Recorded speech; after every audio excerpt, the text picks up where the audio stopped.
Let's begin with the facts. Pope Francis died on Easter Monday, April 21st, 2025, less than a day after a closed-door meeting with J.D. Vance, the Dominionist Vice President of the United States. 2 weeks later, after only 2 days of conclave voting, an unexpected candidate, Cardinal Robert Prevost, was elected Pope.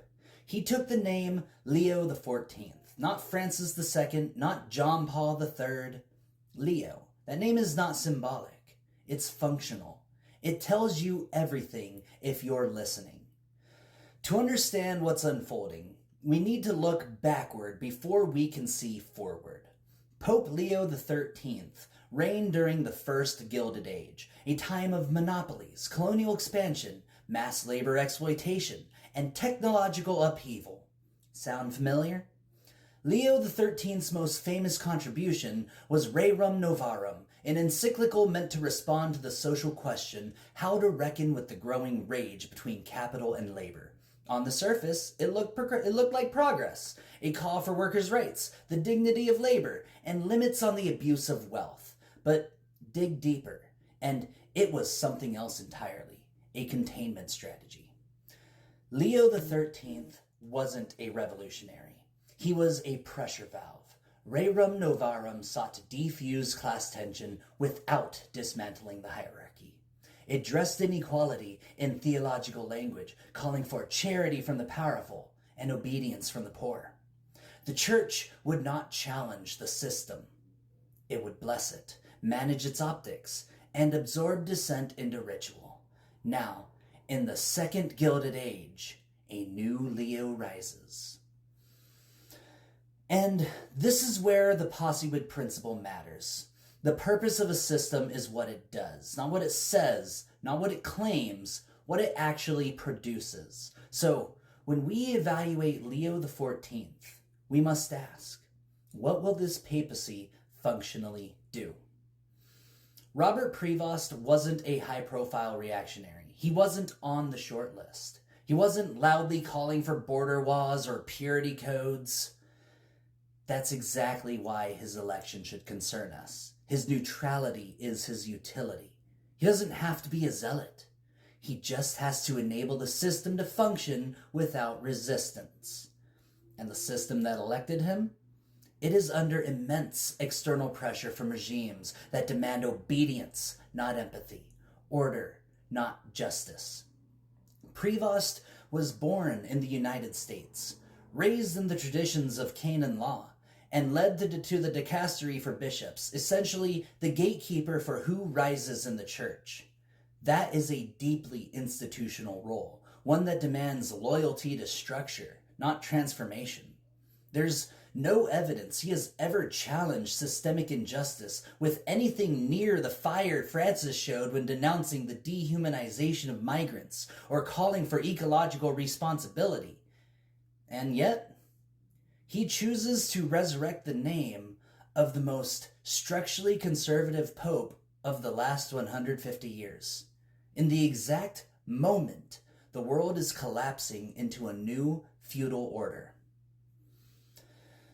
So, the possewood of this moment is not just to bless a man. It's to install a function, a symbolic nod to capital, to discipline, to the aesthetic of tradition.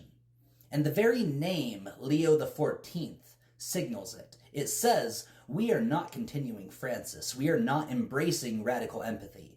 We are going back to industrial era moralism, back to the church as moral auditor of the masses, not the advocate of the marginalized. Now, let's be fair.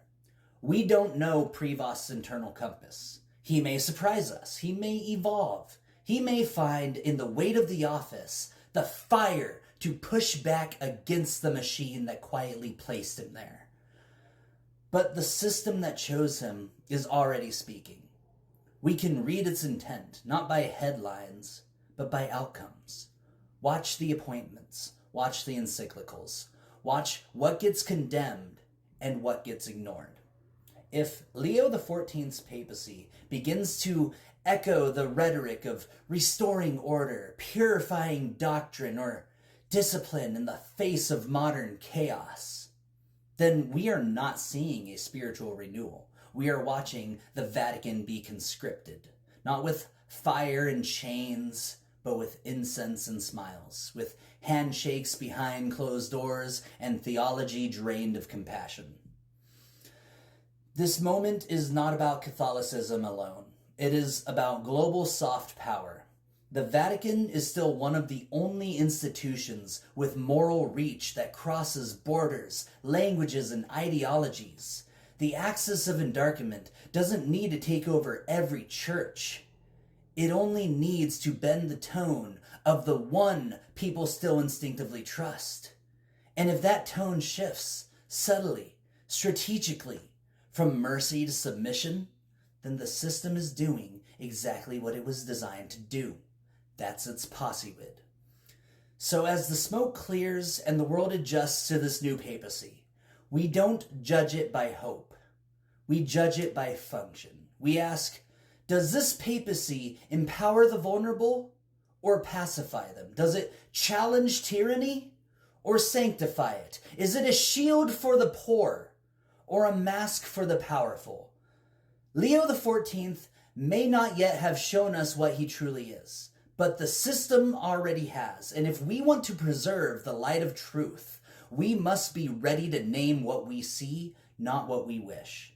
Because the next encyclical won't need to mention capital, borders, or obedience by name. It will simply reinforce the conditions where those forces thrive. And that, too, is purpose, whether the Pope knows it or not.